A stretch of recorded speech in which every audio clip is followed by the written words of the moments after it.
Greetings and salutations, folks. It is I, your host, Cinema Kane, coming back at you today. Today, we are talking one of my personal favorite movies of all time, Angus.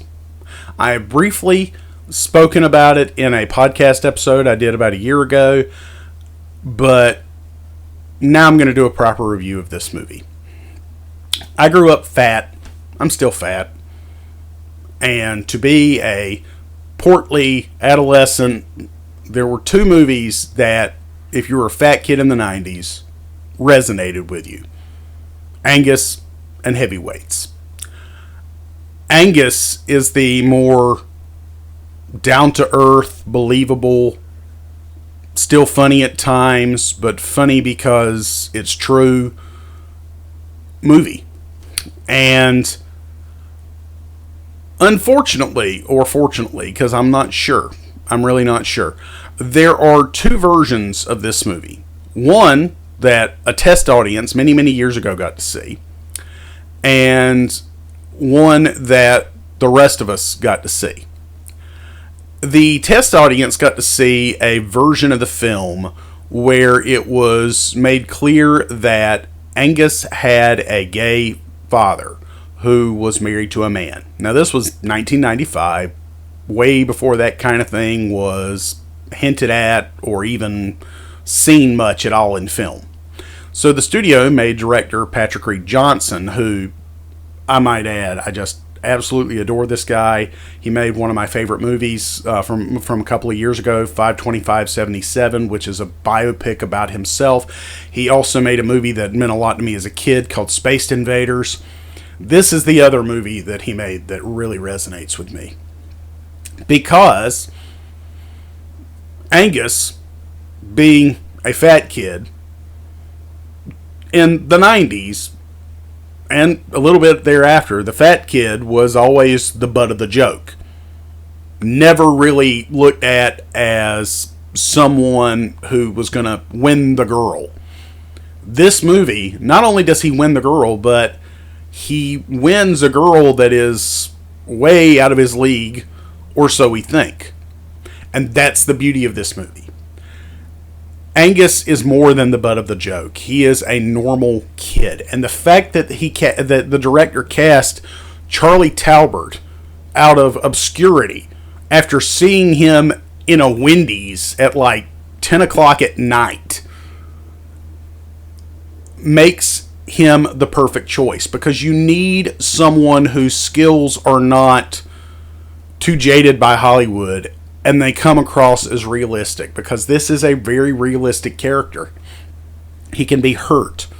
He can, I mean, there is a great speech given by the great George C. Scott, and the speech is all about how Superman's not brave. He can't be hurt, so he doesn't have to be brave. And the rest of us aren't so lucky.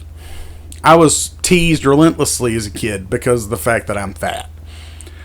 And this movie gave me some kind of hope that, hey, maybe there are people out there who will look past this aspect of me. Melissa Lefevre, the character who Angus has idealized and wanted to be with since childhood, is played by Ariana Richards, who had just worked with Steven Spielberg on Jurassic Park a couple of years prior. And she's great in this movie because even though her character has very little screen time, unlike Angus, her character comes across as one thing to the public, but then becomes very vulnerable later on with Angus in private, where we discover that she's the opposite end of the spectrum, where Angus eats all the time because he's eating his feelings, because he's being bullied. She's bulimic.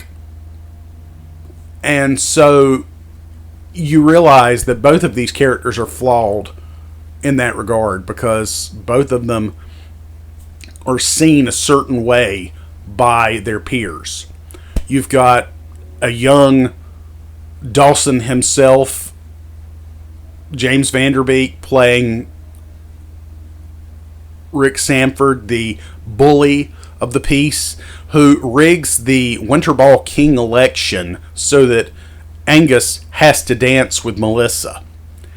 It's meant to be a cruel joke, but it turns around in the end because Angus stands up for himself. This movie has got one of my favorite end speeches of all time from a hero. Right up there with something like Can't Buy Me Love, where Patrick Dempsey does his whole thing.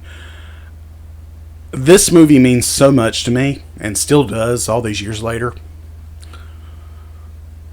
I still relate to it, because somewhere deep in here is that kid that got picked on. I should probably point out also that Angus has got one of the greatest soundtracks of the 90s ever, in my opinion. I still listen to it on repeat. I'm your host, Cinema Kane. I hope you enjoyed this review of Angus. If you did, don't forget to click like. Don't forget to subscribe. Don't forget to click that bell notification so you know every time Cinema Kane has a new video uploaded.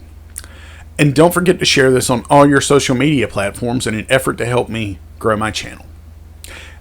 And I'll see you next time at the video store.